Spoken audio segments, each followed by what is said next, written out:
Hello everyone. Pregnancy या conceive करने में डिफ़िकल्टी ना हो या प्रेगनेंसी जल्दी हो जाए, इसके लिए हम क्या करें, आज हम इसी के बारे में डिटेल में चर्चा करेंगे। मैं doctor Sonia Gupta, working as obstetrician and gynecologist in Sunana nursing home Bikaner से।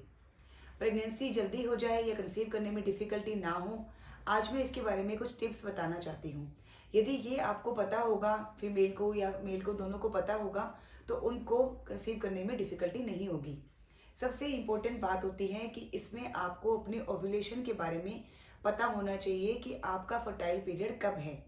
इसको मैं एग्जांपल देके समझाती हूँ।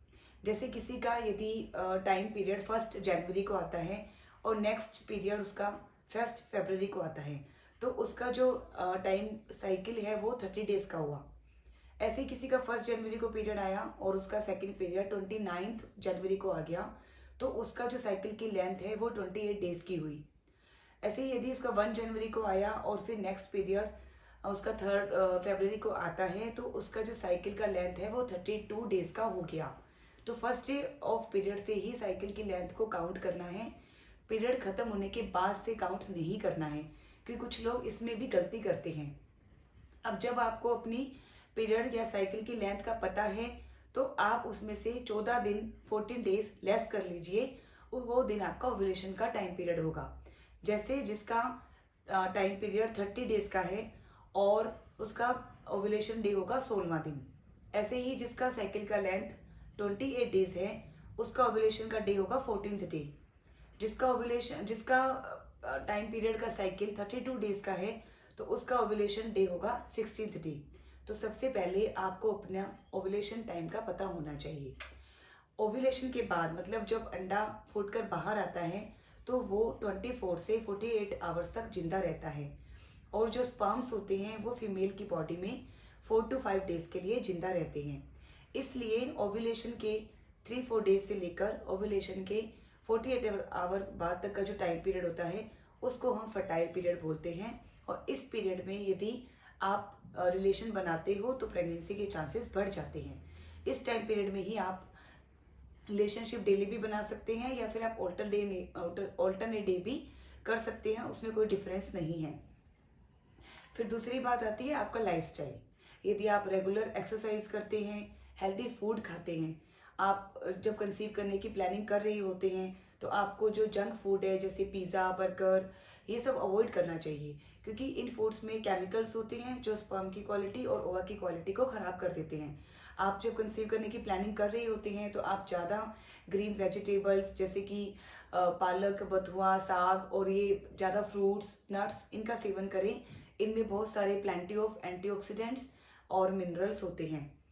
जब कुछ कपल्स कंसीव करना चाहते हैं, तो डॉक्टर्स उनको कुछ सप्लीमेंट्स भी रिकमेंड करते हैं, जैसे कि फोलिक एसिड और बी कॉम्प्लेक्स। आप ये ले सकते हैं, क्योंकि यदि आप फोलिक एसिड पहले से ले रहे होते हैं तो बच्चे में भी विकृतियां कम आती है। तीसरा टिप है कि आप रेगुलर एक्सरसाइज करें, ब्रिस्क वॉक करें और हेल्दी लाइफस्टाइल को अपनाएं। इसके अलावा आपको स्मोकिंग और अल्कोहल इनका कंजप्शन नहीं करना है, क्योंकि स्मोकिंग ओवा और स्पर्म दोनों की क्वालिटी को खराब करती है, एंड अल्कोहल भी। तो कोशिश कीजिए कि स्मोकिंग और अल्कोहल को आप अवॉइड कीजिए जब आप कंसीव करने के लिए प्लान कर रही होती है। आपको प्रेगनेंसी प्लान करते हुए 3-4 मंथ हो जाते हैं और आप कंसीव नहीं होती हो, तो आपको स्ट्रेस नहीं लेना है, क्योंकि स्ट्रेस भी एक ऐसा फैक्टर होता है जो हार्मोन इम्बैलेंस के लिए रिस्पॉन्सिबल होता है। मोस्टली जो फीमेल होती है वो ये सोचती रहती है कि ट्राई करते हुए 3-4 मंथ्स हो गए हैं, मुझे प्रेगनेंसी नहीं हो रही है, बहुत स्ट्रेस में चली जाती हैं। कुछ फीमेल तो अपनी जॉब भी छोड़ देती है। तो ऐसा नहीं करना है, आपको जो अपना रूटीन है डेली का वो फॉलो करना है और स्ट्रेस को नहीं लेना है।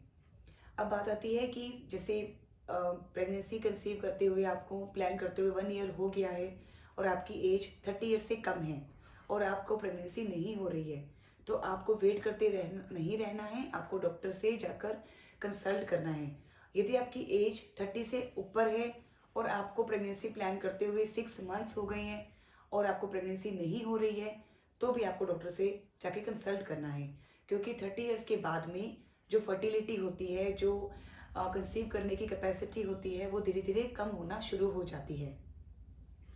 अब ये भी है कि कौन सी एज इम्पोर्टेंट है जब हमें प्रेगनेंसी प्लान कर लेनी चाहिए। तो आजकल जो पेशेंट्स हैं वो अपने करियर में ज़्यादा ध्यान देते हैं, इसलिए लेट एज मैरिजेस इंक्रीज हो रही है। तो प्रेगनेंसी का जो टाइम पीरियड है वो भी इंक्रीज हो रहा है, उसकी जो एज है वो बढ़ रही है। तो आप जो फर्स्ट प्रेगनेंसी है वो 30 ईयर से पहले कोशिश करें कि पहला बच्चा आपको 30 ईयर से पहले हो जाए, ताकि आपको आने वाले टाइम में डिफिकल्टी ना आए, आप नेचुरली कंसीव हो पाओ। इसके लिए आपको अपने फर्टाइल पीरियड का पता होना चाहिए, आपको हेल्दी लाइफस्टाइल का यूज़ करना चाहिए, स्मोकिंग और अल्कोहल से दूर रहना चाहिए, और कुछ सप्लीमेंट जो फोलिक एसिड और बी कॉम्प्लेक्स है वो आप ले सकते हो, कुछ ब्लड टेस्ट है वो आप करवा सकते हो। और भी आपको इसके बारे में कोई कन्फ्यूजन है तो आप कमेंट बॉक्स में लिखकर पूछ सकते हैं। और ऐसी वीडियोस को देखने के लिए please subscribe, follow and share. Thank you so much.